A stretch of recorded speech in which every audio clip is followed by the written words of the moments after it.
प्रियो प्रभु यीशु मसीह के नाम से फिर से एक बार आप सबको जय मसीह की। प्रभु की स्तुति और महिमा हो। परमेश्वर ने फिर से एक बार हमारे जीवन में मौका दिया है कि परमेश्वर के वचन से बातचीत करें। आइए प्रार्थना के साथ हम इस सभा को शुरू करते। धन्यवाद करते परमेश्वर पिता प्रभु यीशु मसीह, धन्यवाद करते पवित्र आत्मा, धन्यवाद करते पिता परमेश्वर, धन्यवाद करते प्रभु आपकी पवित्र लोहो के लिए, धन्यवाद करते प्रभु आप हमें अगुवाई करें। ये मेरा बुद्धि और ज्ञान के अनुसार नहीं, परमेश्वर पिता आप ही के वचन लोगों तक पहुंचे। प्रभु लोग सच्चाई को जाने और आपके पास लौट आए। पिता परमेश्वर प्रभु महान है। धन्यवाद करते परमेश्वर पिता, आपने हमारे वचनों को, हमारे प्रार्थनाओं को सुना है। सारे आदर महिमा आपको देते, आपको महिमा मिले प्रभु यीशु मसीह के नाम से आमीन। प्रियो फिर से एक बार आज जो हमारा विषय है, हम न्याय के बारे में बातचीत करेंगे। द डे ऑफ जजमेंट, न्याय के बारे में बातचीत करेंगे और उसको देखेंगे परमेश्वर क्या बातचीत करना चाहते हैं।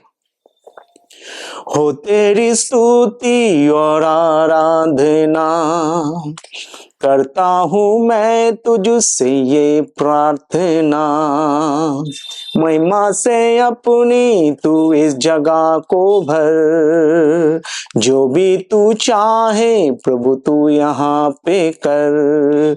Hallelujah hallelujah hallelujah hallelujah hallelujah hallelujah. हो तेरी स्तुति और आराधना करता हूँ मैं तुझसे ये प्रार्थना, महिमा से अपनी तू इस जगह को भर, जो भी तू चाहे प्रभु तू यहाँ पे कर। Hallelujah hallelujah hallelujah. मैं तेरे पास आता हूँ पवित्र दिल से, आराधना मैं करता हूँ प्रेमी मन से।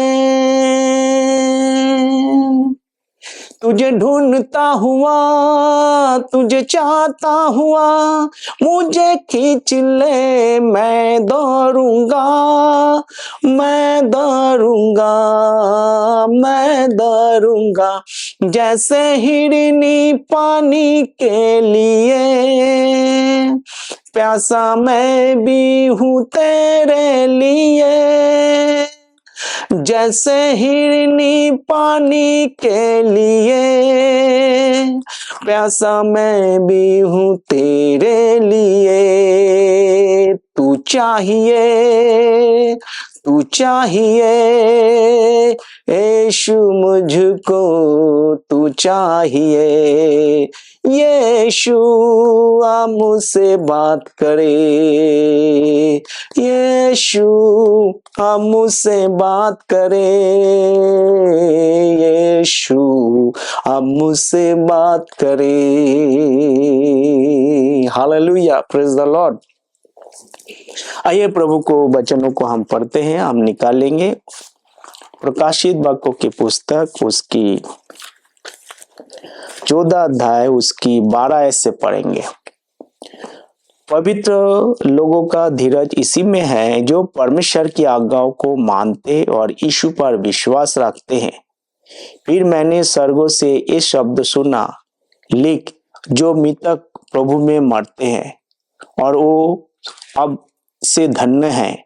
आत्मा कहता है हाँ, क्योंकि वो अपने सारे परिश्रम से विश्राम पाएंगे और उनके कार्य उनके साथ हो लेते हैं। पवित्र लोग का धीरज इसी में है जो परमेश्वर की आज्ञाओं को मानते और यीशु पर विश्वास करते। क्या लिखा है 14 का उसकी 12 आयत। प्रियो, जब हम प्रकाशित वाक्य 14 की 12 आयत कहते हैं the person who follow all the commandments of the Lord Jesus Christ, सारे कमांडमेंट्स को फॉलो करता है। And here is the presence of the saints, here are they that keep the commandments of God and the faith of Jesus। commandments, आज्ञाओं को मानते हैं। जब आज्ञाओं को मानता है, आज्ञाओं को मानता है, वो जाके क्या करेंगे परमेश्वर में, कि परमेश्वर के शांति में प्रवेश करेंगे, अनंत काल की जीवन में प्रवेश करेंगे। जो मानता है, जो करता है, उसी के लिए परमेश्वर यहाँ पर बात करेंगे। और आगे इस प्रकार लिखा हुआ है 13 में, फिर मैंने स्वर्ग से ये शब्द सुना, लिख, जो मृतक प्रभु में मरते हैं वो सब धन्य है। कौन धन्य है? जो प्रभु में मरते हैं। आत्मा कहता है हाँ, क्योंकि वो अपने सारे परिश्रम से विश्राम पाएंगे, सारे परिश्रम से विश्राम पाएंगे और उनके कार्य उनके साथ हो लेते हैं। तो प्रियो, यहाँ पर जो कर्म करता है, जो प्रभु यीशु मसीह का आज्ञाओं को पालन करता है, वो विश्राम पाते हैं प्रियो। उसके लिए परमेश्वर बात कर रहा है। और इसी बात को जब हम मत्ती सुसमाचार उसकी 25 अध्याय को हम पढ़ते, मेरे साथ चलिए, यहाँ लिखा हुआ है मत्ती सुसमाचार, न्याय का दिन में क्या होगा, मैं आपके लिए पढ़ता हूं। प्रियो, वचनों को आपको ध्यान देने की आवश्यकता है। मैं बार बार कह चुका हूं, पुराना लोगों के संत, उनके लिए परमेश्वर की विश्राम में प्रवेश करना है, तो परमेश्वर के अनंत जीवन में प्रवेश करना है, तो आपको सारे कर्मों को करना पड़ेगा, अनिवार्य है। आप उसको क्या नहीं कर सकते, नजरअंदाज नहीं कर सकते हैं, आप इग्नोर नहीं कर सकते हैं। जब तक आप कर्म नहीं करेंगे तब तक उद्धार क्या है, पक्का नहीं है। उद्धार के लिए तमाम कर्मों को करना जरूरी है, एक करना ही पड़ेगा, दूसरा और कोई रास्ता नहीं है, दूसरा और कोई चीज नहीं है। क्या लिखा है देखो, मत्ती सुसमाचार 25 अध्याय 31 से मैं आपके लिए पढ़ता हूँ। न्याय का दिन में क्या होने वाला है, जब मनुष्य का पुत्र अपनी महिमा में आएगा और सब स्वर्गदूत उसके साथ आएंगे, तो वो अपनी महिमा के सिंहासन पर विराजमान होगा। प्रभु यीशु मसीह जब उसकी दूसरी आगमन होगा, वो पृथ्वी में आएंगे, अपने सिंहासन पर विराजमान होगा, क्योंकि परमेश्वर ने अब्राहम को वादा किया है, पूरा पश्चिम उत्तर दक्षिण जहां पर जाए तू देख ले, मैं तुझे और तेरे वंश को देता हूं। It is the promise of God, God is going to establish the kingdom of God on this earth and God is going to seat on the throne of almighty lord, he is going to rule entire world. प्रभु यीशु मसीह पूरे दुनिया में क्या करेंगे, न्याय करेंगे और उसके सिंहासन पर बैठेंगे प्रियो, और सब जातियों उसके सामने इकट्ठा हो जाएंगे। और जैसे चरवाहा भेड़ और बकरियों को अलग कर देता है, ऐसे ही वो उन्हें एक दूसरे को अलग करेगा। तो परमेश्वर क्या करेगा, भेड़ और बकरियों को अलग करेगा, अलग कर देगा। ओ भेड़ को अपने दाहिनी ओर और बकरियों को बाएं ओर खड़ा करेंगे, भेड़ को दाहिनी ओर, बकरियों को बाएं ओर खड़ा करेंगे। भेड़ को दाहिनी ओर, बकरियों को बाएं ओर खड़ा करेगा। तब राजा अपनी दाहिनी ओर वालों से कहेगा, हे मेरे पिता के धन्य लोग, आओ इस राज के अधिकारी हो जाओ जो जगत के आदि से तुम्हारे लिए तैयार किया है। Since the world began, it is prepared for them, they are going to sit on the throne। वो जगत के आदि से उनके लिए तैयार किया हुआ है, वो क्या करेंगे, बैठेंगे। क्योंकि बैठेंगे, तो किसके लिए बात कर रहे हैं, कौन बैठेंगे, आगे देखो। क्योंकि मैं भूखा था और तुमने मुझे खाना खाने को दिया, मैं प्यासा था तुमने मुझे पानी पिलाया, मैं परदेसी था तुमने मुझे अपने घर ठहराया, मैं नंगा था तुमने मुझे कपड़ा पहने, मैं बीमार था तुमने मेरी सुधि ली, मैं बंदरगाह में था और तुमने मुझे मिलने आए। ठीक है ना। तब धर्मी उसके उत्तर देंगे, हे प्रभु, हमने कब तुझे भूखा देखा और खिलाया, या प्यासा देखा और पानी पिलाया? हमने कब तुझे परदेसी देखा, अपने घर में ठहराया, या नंगा देखा और कपड़े पहनाया? उसने कब मुझे बीमार या बंदरगाह में देखा, तुझसे मिलने आए? 40 शायद देखो क्या लिखा है। तब राजा उन्हें उत्तर देगा, मैं तुमसे सच कहता हूँ कि तुमने जो मेरे इन छोटे से छोटे भाइयों में से किसी एक के साथ किया, वो मेरे साथ किया है।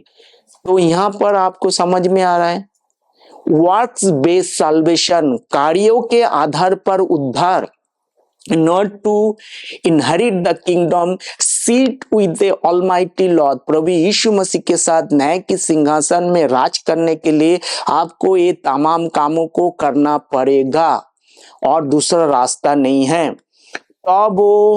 तब वो बाएं और बालों से कहेगा, हे श्रापित लोग, बाएं और मतलब बकरी को कह रहा है, हे श्रापित लोग, मेरे सामने से उस अनंत आग में चले जाओ, अनंत काल की आग में चले जाओ, और जो शैतान और उसके दूत के लिए तैयार की गई है।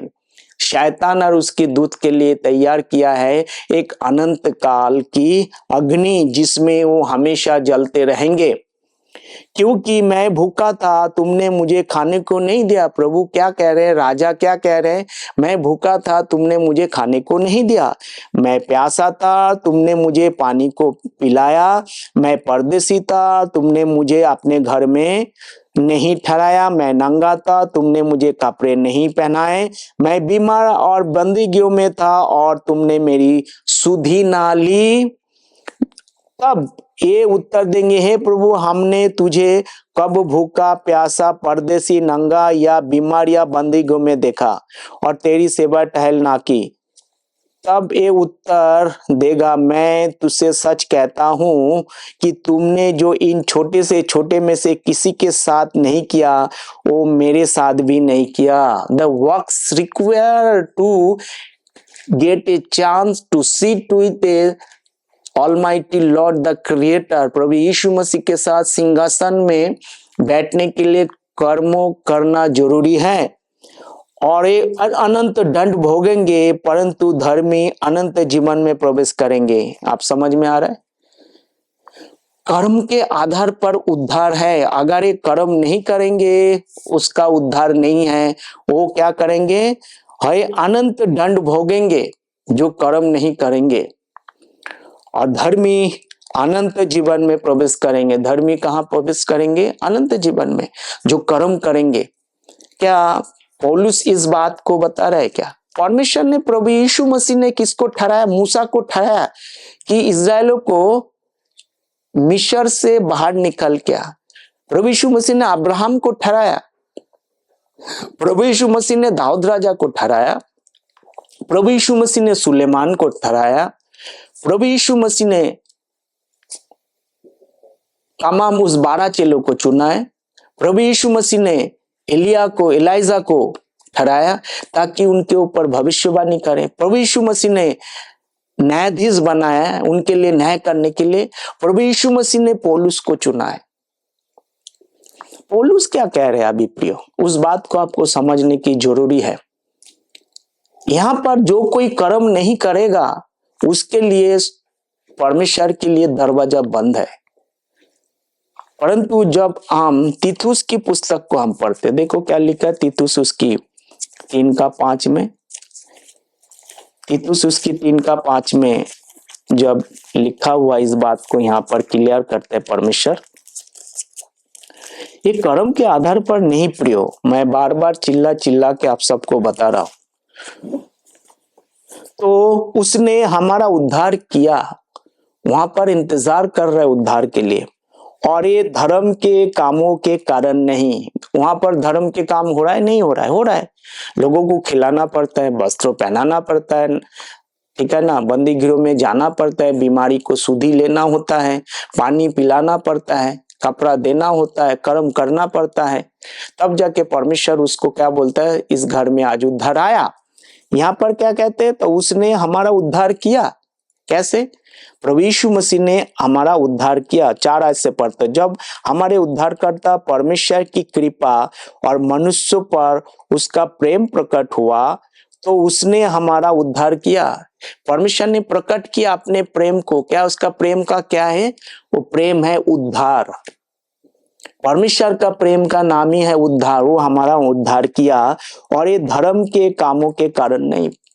हम कर्म से परमेश्वर को प्राप्त नहीं कर सकता। क्या कर्म करना अच्छी बात नहीं? अच्छी बात है, यू कैन डू इट। आप खिला सकते हैं, पिला सकते हैं, अच्छी बात है, करना चाहिए। परंतु ये करके आप उद्धार को प्राप्त नहीं कर सकते। ये करके आप परमेश्वर को खुश नहीं कर सकते। ये अच्छी कर्म है, आप करिए, मैं नहीं कह रहा कि मत करिए, परंतु सबसे पहले आप अपने उद्धार को पक्का कर लीजिए, कर्म के आधार पर नहीं है। एक बार आपने उद्धार को पक्का किया, उसके बाद आप अपने कर्म करेंगे, परमेश्वर खुश हो जाएगा। क्योंकि हमें सच्चाई को खुश करना है। किसको खुश करना है? सच्चाई को खुश करना है। If you know the truth, truth will make you free. अगर आप सच्चाई को जानेंगे, सच उसको आप आजाद हो जाएंगे।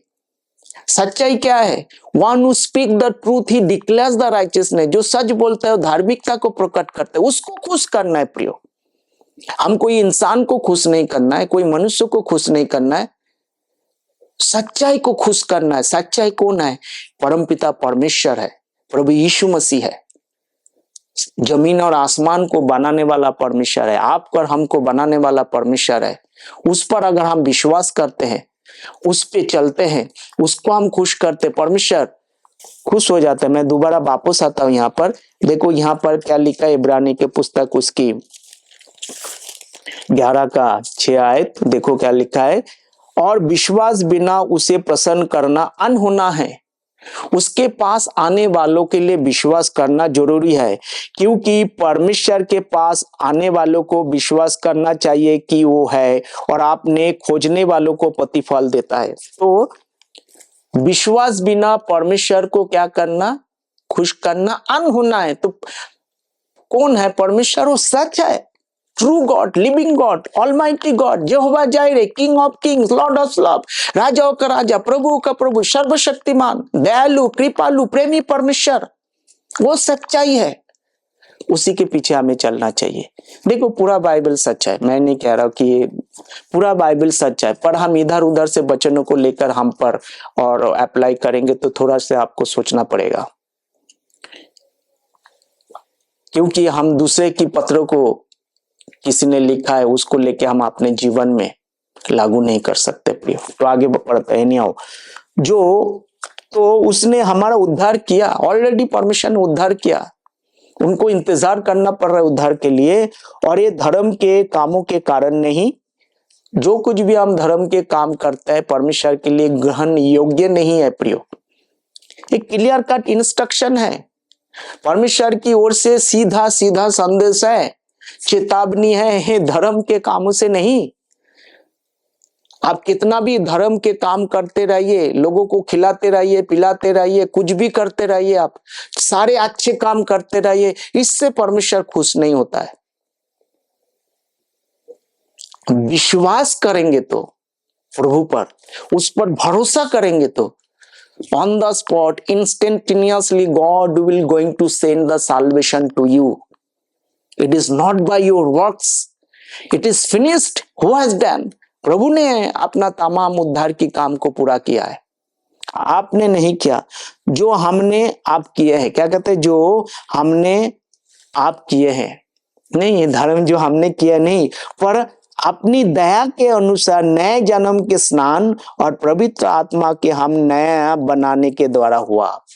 दया के अनुसार, it is the grace of God, unmarried favour of God. परमेश्वर ने अनुग्रह, दया, कृपा हम पर किया है। कैसे? परमेश्वर ने तैयार किया है। It is prepared by God for you and me, for entire world.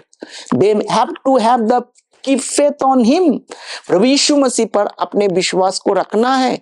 The moment you place your faith on Lord Jesus Christ, instantaneously you receive the salvation. उसी समय उसी घड़ी आपको परमेश्वर अपने उद्धार को भेजेगा. You will be forever with the Lord. उसी समय आप परमेश्वर में प्रवेश करते. ये सच्चाई है और उस सच्चाई को खुश करना हमारा धर्म है. उसके बाद आप कर्म करिए प्रभु, उसके बाद आप खिलाइए पिलाइए, जो भी करना है करिए. तब परमेश्वर आपको क्या देंगे? आशीष देंगे प्रियो. कौन सा आशीष? ऑलरेडी परमेश्वर ने आपको आत्मिक आशीष दे चुका है. परमेश्वर पिता, उससे आप खुश हो जाइए और उसी के पीछे चलिए. इस धरती में जब हम रहते हैं, हमें कर्म करना होता है, हमें काम करना होता है पेट के लिए, परंतु परमेश्वर को खुश करने के लिए हमको काम करने की आवश्यकता नहीं, विश्वास करने की आवश्यकता है. द मोमेंट यू बिलीव, जब विश्वास करते तब परमेश्वर आपके लिए दरवाजा खोल देते. प्रियो, प्रभु यीशु मसीह ने आपके लिए लोहू बहाया. एफिसियों की पत्री को जब हम पढ़ते, मेरे साथ निकाल लिया आप एफिसियों की पत्री, उसकी पहली अध्याय, उसकी 7 आयत को देखो क्या लिखा है. हमको उसके लोहू के द्वारा छुटकारा अर्थात अपराधों की क्षमा उस अनुग्रह के धन के अनुसार मिला. प्रभु यीशु मसीह का लोहू बहाने से हमें छुटकारा मिला है. हमारा पापों को, जो हम मरने वाले थे, प्रभु हमारे लिए हमारा बदले मर गया है. और प्रभु हमें instantaneously send the grace. Grace is available. अनुग्रह आज पूरे भारत में, पूरे दुनिया में आज क्या है उसको आप ले सकते हैं. उसके लिए आपको विश्वास करना पड़ेगा. कुछ करके आप उस अनुग्रह को प्राप्त नहीं कर सकते हैं. आप कमा नहीं सकते. बाय कुक और hook you can not earn the grace. कैसे भी किसी रीति से आप अनुग्रह को कमा नहीं सकते. एक ही चीज है, विश्वास कर. अंगीकार से भी नहीं है, कॉन्फेशन नहीं है. ये कॉन्फेशन नहीं है आप कॉन्फेस कर रहे हैं, नहीं. आपको विश्वास और कॉन्फेशन दोनों बहुत अलग चीज होता है. विश्वास क्या है? अनदेखी चीज है जो हम देखे नहीं है. कॉन्फेशन क्या है? मुंह से कबूल करना है. कबूल नहीं करना, आपको विश्वास करना है, उस पर भरोसा करना है. हाँ प्रभु, तूने मेरे लिए लहू बहाया, उस पर विश्वास करना है. The moment to place your faith, विश्वास करना है. ये परमेश्वर की वचन है प्रभु. प्रियो, इस पर विश्वास करना है. विश्वास करने से आपको क्या होता है? उद्धार मिलते हैं, दूसरे चीजों से नहीं मिलते. अब्राहम ने विश्वास किया, तुरंत परमेश्वर की खत्ते में क्या गिना गया? धर्मी गिना गया. उसके बाद परमेश्वर ने बहुत सारे उसको चैलेंज दिया, उसको पूरा करने के लिए कर्म दिया, उसको करना होता.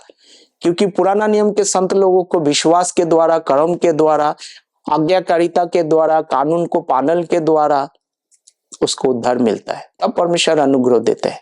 अगर वो नहीं करते उसको नहीं मिलते. वो भी कंडीशन है, बहुत सारे कंडीशन परमेश्वर ने लगाए. तुम ए करोगे तो फिर ए मिलेगा, बी करोगे तो फिर बी मिलेगा, सी करोगे तो सी मिलेगा. ऐसे नहीं है. पर हमारा केवल परमेश्वर पौलुस को ठहरा के बोला, खाली आत्मिक बातें करता है पौलुस कहता है रोमियो की पत्री में देखो, पौलुस कहता है मैं अन्य जातियों के लिए प्रेरित हूं. परमेश्वर ने प्रेरित करके ठहराया. किसको ठहराया? पौलुस को ठहराया अन्य जातियों के लिए. अन्य जातियों के लिए एक बार परमेश्वर किससे दूर थे, उसका कोई परमेश्वर के साथ संबंध नहीं था. सबने पाप किया और परमेश्वर से अलग थे. परमेश्वर उस दूरी को खत्म करने के लिए परमेश्वर ने मूसा को चुनकर भेजा, बोला इजराइलों को क्या करो, गुलामी से बाहर निकल के आओ. ऐसे ही परमेश्वर ने पौलुस को दिया है ताकि अन्य जातियों को मेरे पास लेके आओ. परमेश्वर एक जैसा है, परमेश्वर नहीं बदलता है. इब्रानी को पुस्तक उसकी 13 का 8 देखो क्या लिखा है. इब्रानी को पुस्तक उसकी 13. परमेश्वर एक जैसा, वो नहीं बदलता है प्रियो. पर उसने जो काम दिया उसको करना पड़ेगा. जिसको जो काम सौंपा गया है उसको करना पड़ेगा. यीशु मसीह कल और आज और युगानुयुग एक सा है. यीशु मसीह टुडे और कल भी और आज भी फॉरएवर वो एक जैसा है. यस्टरडे, टुडे एंड फॉरएवर मोर, वो एक जैसा है, वो नहीं बदलता है. परंतु वही परमेश्वर ने अलग अलग समय में अलग अलग लोगों को चुनकर छुटकारे के लिए लोगों को बुलाया है कि उसको छुड़ा के लाओ, अन्य जातियों को छुड़ा के लाओ. यही बात यहाँ पर कहते हैं 11 का 13 में देखो क्या लिखा है. मैं तुम अन्य जातियों से ये बात कहता हूँ, जबकि मैं अन्य जातियों के लिए प्रेरित हूँ, तो मैं अपनी सेवा की बड़ाई करता हूँ। परमेश्वर ने अन्य जातियों के लिए पौलुस को प्रेरित ठहराया। परमेश्वर ने 12 चेले को इज़राइल के लिए प्रेरित ठहराया। परमेश्वर प्रभु यीशु मसीह स्वयं इज़राइल के लिए प्रेरित है। प्रियो, ये बात को आपको समझने की आवश्यकता है। उनके कर्म के आधार पर कर्म को करना है, उनका जो फेस्टिवल त्योहारों को मनाना है, 613 कानून पालन करना, तब जाके उसका उद्धार है। हमारा उद्धार ऐसा नहीं है। प्रभु यीशु मसीह ने लहू बहाकर हमें बचा लिया प्रियो, और हमारे सारा पापों को माफ किया है। पापों को माफ करने वाला परमेश्वर प्रभु यीशु मसीह है। मुझे लगता है आपको समझ में आ रहा होगा प्रियो। इस बात को आपको समझिए। प्रभु यीशु मसीह मारा गया, गाड़ा गया, तीसरे दिन जी उठा। The moment you place your faith, परमेश्वर आपको अपना उद्धार को भेजते हैं। यीशु मसीह मारा गया, मेरे लिए मारा गया, वो गाड़ा गया, मेरे लिए गाड़ा गया, वो जी उठा, मेरे लिए जी उठा। अगर प्रभु यीशु मसीह जी नहीं उठते हैं तो हमारा विश्वास करना व्यर्थ हुआ है, व्यर्थ हुआ। फिर हमारा प्रचार करना व्यर्थ हुआ। ये जो कुछ भी है फिर गलत है। प्रभु यीशु मसीह जी उठा है, उसका विटनेस है, सभी लोगों ने लिखा, वचन है, प्रभु का वचन हमारे बीच में है। प्रियो, इस वचनों को आप बहुत सारे लोगों को बताइए, सब्सक्राइब करिए और लोगों को बताइए, लोग सच्चाई को जाने। आप बचा सकते हैं लोगों को इस वचन के जरिए। लोगों की समझ खुल जाएगा। एक कर्म के आधार पर, एक विश्वास के आधार पर, दोनों एक जैसा नहीं है, दोनों एक जैसा नहीं है। आज लोगों को समझने की आवश्यकता है। धन्यवाद करते हैं। मेरा उम्मीद है आपको समझ में आया होगा। प्रभु हम सबको आशीष दे। आइए प्रार्थना के साथ इस सभा को हम खत्म करते हैं। धन्यवाद करते पिता परमेश्वर आपकी अनुग्रह कृपा के लिए, गेट मिनिस्ट्री के लिए, प्रभु थॉमस जॉर्ज के लिए, उनकी सेवकाई के लिए, जो सेवक पूरे दुनिया में सेवा करते, प्रभु सबको आशीष देना। धन्यवाद करते प्रभु हमारे प्रार्थना को सुना, प्रभु यीशु मसीह के नाम से आमीन, आमीन, आमीन। God bless you, take care. प्रभु आप सबको आशीष दे। जय मसीह की। फिर मिलते हैं।